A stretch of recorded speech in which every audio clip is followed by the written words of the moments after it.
రా మళ్ళీ. అన్నయ్య లేడా వదినా? పొలానికి వెళ్ళాడు. మీ పెద్దన్నయ్య వాళ్ళ ఇంటికి వెళ్ళొచ్చావా? వెళ్ళాను వదినా. అమ్మయ్యా, అక్కడేదో తినేసే ఉంటావుగా. ఏదైనా పని మీద వచ్చావా? అది కాదులే, సాయంత్రం 5 వరకే బస్సులుంటాయంట. తరువాత వారం వరకు బంద్ అంట. నీకు తెలుసో లేదో అని చెప్తున్నా. సరేలే వదినా, నేను వెళ్ళొస్తా.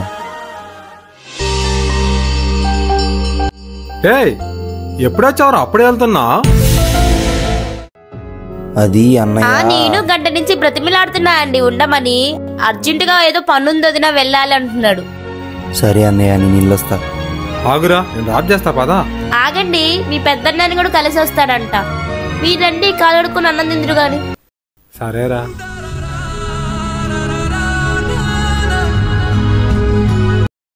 ఆజీ, ఇవాళ మన పెళ్లి రోజు కదా, రెడీ అవ్వు, సినిమాకి వెళ్దాం. అవునా? అలాగే అండి. ఏమండి, వెళ్దాం పదండి. ఏంటంటే లేటు? పదండి వెళ్దాం.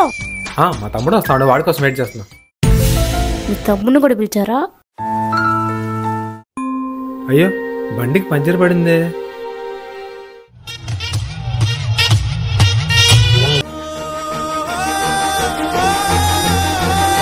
అయ్యో, ఇప్పుడు ఎలా అండి మరి? మీ తమ్ముడికి ఫోన్ చేసి చెప్పండి రావద్దని. వచ్చాడు. ఏంటన్నయ్య, ఏమైంది? బండికి పంచర్ పడిందిరా. అయితే మీరు ఈ బండి మీద వెళ్ళన్నయ్య, ఆ బండి నేను పంచర్ వేపిస్తా. మరి నువ్వు ఎలా వస్తావురా? మీ ఇద్దరి మధ్యలో నేను ఎందుకు అన్నయ్య, హ్యాపీగా వెళ్ళరండి. నువ్వు రా మళ్ళీ, అందరం కలిసి వెళ్దాం. వద్దులే వదినా, ముగ్గురం కలిసి ఆటోలో వెళ్దాం పదండి. ఏమండి, వెళ్దాం పదండి, పేరెంట్స్ మీటింగ్ కి టైం అవుతుంది. అది అంత ఇంపార్టెంట్ ఏం కాదు, నేను చాలా బిజీగా ఉన్నా, నువ్వు వెళ్ళు. అదేంటండి, పాపం వాడు మమ్మీ డాడీ వస్తారని ఎదురు చూస్తుంటాడండి. ఏం కాదు, వాళ్ళ మేడంకి నేను ఫోన్ చేసి మాట్లాడతా, నువ్వు వెళ్ళు. హలో సార్, చెప్పండి. వెంకట్, ఈ రోజు మా బాబు స్కూల్లో పేరెంట్స్ మీటింగ్ ఉందయ్యా. నా వరకు కూడా నువ్వే చేసి సబ్మిట్ చేసేయ్. సార్, నేను ఈ మీటింగ్ కి వెళ్ళకపోతే వాడు చాలా ఫీల్ అవుతాడయ్యా. నాకు వాడి తర్వాత ఏదైనా. పాపం వాడు మమ్మీ డాడీ వస్తారని ఎదురు చూస్తుంటాడండి. సార్, ఈ రోజు వర్క్ చేయడం కుదరదు సార్. ఏంటయ్యా, నేను నీ బాస్ ని, వర్క్ చేయకపోతే నీ జాబ్ పోతుంది. నాకు కూడా నా బాబు కంటే ఏదో ఎక్కువగా సార్. వెళ్దాం పదా.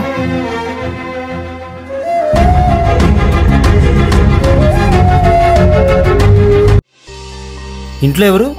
సాయంత్రం వెంకట్రావు గారి వాళ్ళతో భోజనాలు. అందరు రండి.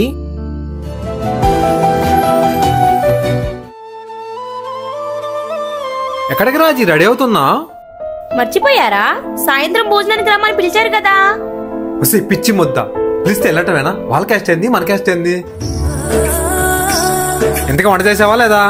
సర్లే, వాటికెళ్ళి పార్సల్ చేస్తాలే. ఆగండి, మీరు హోటల్కి వెళ్లే ఓనర్ది ఏ క్యాస్ట్? అందులో వంట చేసేవాడిది ఏ క్యాస్ట్? అంతేందుకు, మనం తినే అన్నాన్ని పండించే రైతుదే క్యాస్ట్. జీవితంలో ఏది శాశ్వతం కాదు. ఉన్నంతకాలం మనమంతా ఒకటే అనే మానవతంతో కలిగి ఉండాలి. అయితే వెళ్దాం పదవే.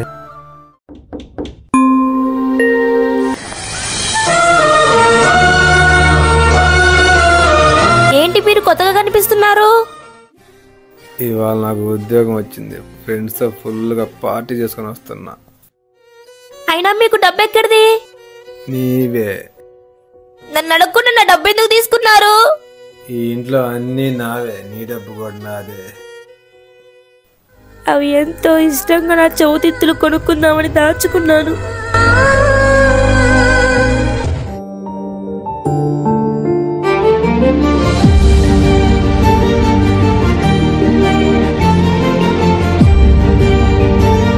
అంటే మీరు తాగలేదా? నా నెల జీతం ముందే తీసుకుని అవి కొన్నాను.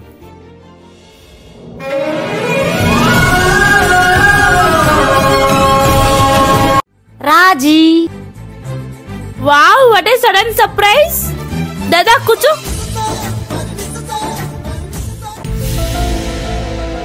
ఏంటే పచ్చడితో తింటున్నావా?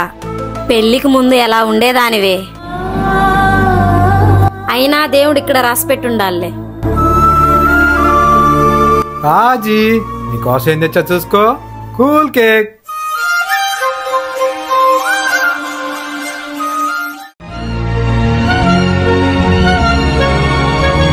థ్యాంక్స్ అండి. ఏవండి, తను నా ఫ్రెండ్ అనూష. అవునా, బాగున్నారండి? మీ ఇద్దరు మాట్లాడుతామండి, నేను ఇప్పుడే బయటికి వెళ్ళొస్తా. పెళ్లికి ముందు మా ఇంట్లో నేను యువరాణినే, కానీ ఇక్కడ మా ఆయన నన్ను మహారాణిలా చూసుకుంటున్నాడు. ఇంతకు మించి ఇంకేం కావాలి? ఇది చాలు నాకు. ఆపండి ఆపండి, ఎందుకు, ఏమైంది? ఒకసారి అటు చూడండి.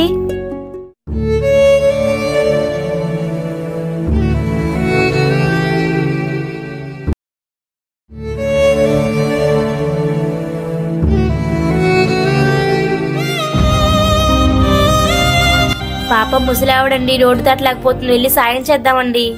అయితే ఆగు, వీడియో తీసి సోషల్ మీడియాలో పెడతా. మనం చేసే మంచి పని నలుగురికి తెలియాల్సిన అవసరం లేదండి. అయినా మీరు పెట్టే ఆ వీడియో లైక్స్ కోసం, వ్యూస్ కోసం పెట్టారనుకుంటారండి. నువ్వు చెప్పింది కరెక్టే. నేను వీడియో పోస్ట్ చేసేది వ్యూస్ కోసం, లైక్స్ కోసం కాదు. నువ్వు చేసే సాయం చిన్నదైనా 100 ఇట్లాంటి వీడియోలు చూసిన వాళ్ళు 10 మందిని ఇలా సహాయం చేస్తారని చేస్తున్నాను.